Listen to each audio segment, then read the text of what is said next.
You all heard the gut-wrenching grunt Oh my goodness. that came out of Marcus Aubrey when they pronounced Travis McMichael guilty. He could not contain it any further because think about how long he and Wanda have been enduring all the innuendo, all the allegations, all the character assassinations, long legs with dirty toenails. Just imagine all they went through. That when he heard that, Reverend Al, he could not contain himself. This is not a celebration. It is a reflection to acknowledge that the spirit of Ahmaud defeated the lynch mob. The spirit of Ahmaud defeated the lynch mob. The spirit of Ahmaud defeated the lynch mob. Marcus Aubrey. Letting you know that black kid life does matter. That's right. For real, all life matter. All life. Yes. Not just black children. We don't want to see nobody go through this. Amen. I wouldn't want to see no daddy watch their kid get lynched and shot down like that. That's right, Mom. So it's all our problem. It's all our problem. So hey, let's keep fighting. Amen. Let's keep doing it and making this place a better place for all human beings. Amen. So that was some of the lawyers' family. So what's your initial thoughts? They're all found guilty. I mean, it should be straightforward, but to tell you the truth, in America, it wasn't a guarantee. That's the point. It wasn't a That's guarantee. the point. Right there. That's the point, and that's what I want to stick on for like the entirety of both these subjects. Is that everything that feels like common sense to us in the justice system is no longer common sense. The fact that we're holding our breath over things that we think are just like, I watched a video, like I was there. Technically, I was there. Like, I don't know their emotions. I don't know their feelings. I don't know that, but I saw it. And I think like, regardless of the outside context, I pretty much just saw 3 people chase a dude down and kill him. Like, I don't know. And see, when we start talking about it, it makes you feel like, okay, I understand like the verdict. That was my first thought. I understand the verdict coming, especially right after the Kyle Rittenhouse verdict. I understand it. As it was said by the people in the clips that you just showed, it's not a celebration, it's a reflection. But like, I still don't trust the same system that brought justice in one case, but doesn't see it the same way for another case. Now it makes me analyze, how do they deal with the exact same cases dealing with 2 different people?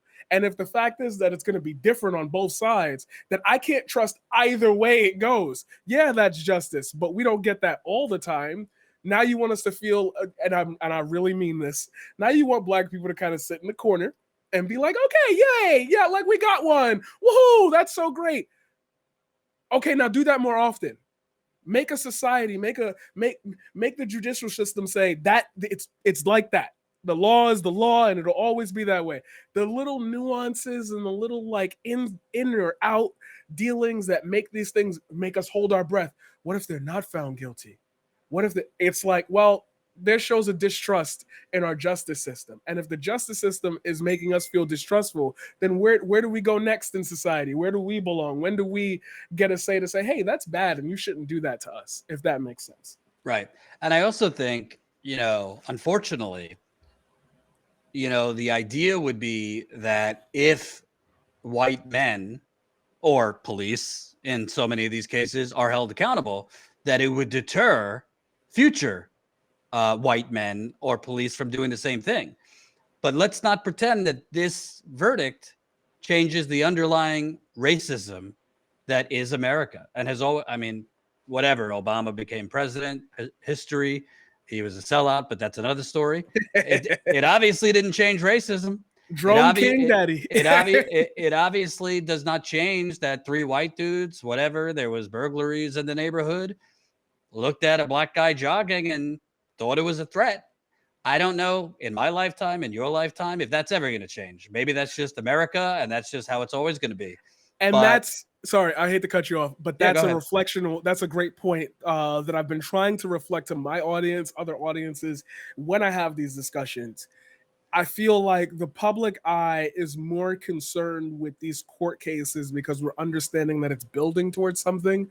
It's building towards a reflection on how we should look at society and how we actually treat these things. Like you said, Obama was elected, racism over, but people still, three men still found it within their power, within their training, within their livelihoods, within their culture to build up enough energy to put all those pieces together and say, that guy needs to die. We need to harass him. The fact that we're still like that within each small community, and the fact that there are still little tiny cells of that still alive that grow into a big court case where we're all holding our breath, hoping that the justice system does something right for us. That's where we get into the whole point of I don't care about the verdict because that's what it should have been.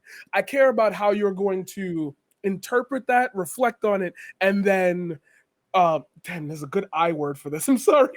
Oh, I had it in my head.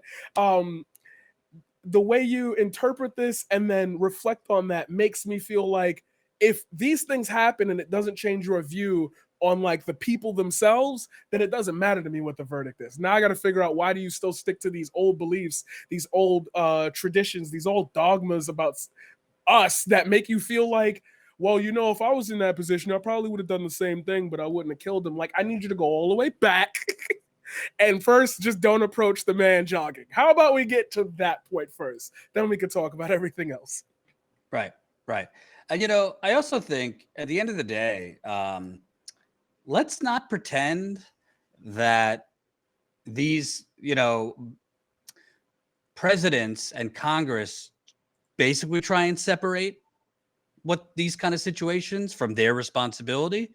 But let's not pretend that Congress and Biden or any Democrat cannot do more legislatively through executive order to change some of these situations,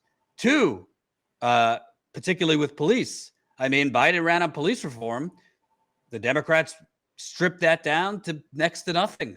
They took out qualified immunity out of the bill. I feel like they got money. I feel like we increased police budgets. Right. They took qualified immunity out of the bill. For those that don't know, that's basically the main teeth of holding police accountable, so that qualified immunity would allow them, removing it would allow police to be sued civilly. So if a doctor fucks up, a doctor could be sued civilly, but police in this country, if they fuck up, no. If a doctor kills a patient, there's a whole and I've seen the book. Because it was I asked, it's good for those of you watching. If you ever want to know about systems that are around you, if you just ask people, sometimes you'll really find people like, well, you're just being inquisitive. Yeah, sure, I can show you this. So I ended up seeing the amount of paperwork, the amount of legalities around a doctor making a little mistake that leads to a patient's bad being or death is massive. It's a huge thing. Police do it. It's oh, that's really bad. Oh, well, get suspended for 2 weeks without pay, with pay. And then, he transferred to another force. Oh, well, the conscious act of killing someone is less dangerous than, oh man, I hate to use a Seinfeld joke here, but guys, I grew up on the old stuff. A little junior mint fell in the guy's stomach and that's a big deal. But shooting a dude in the back 9 times, nah, that's, oh well, life. Come on.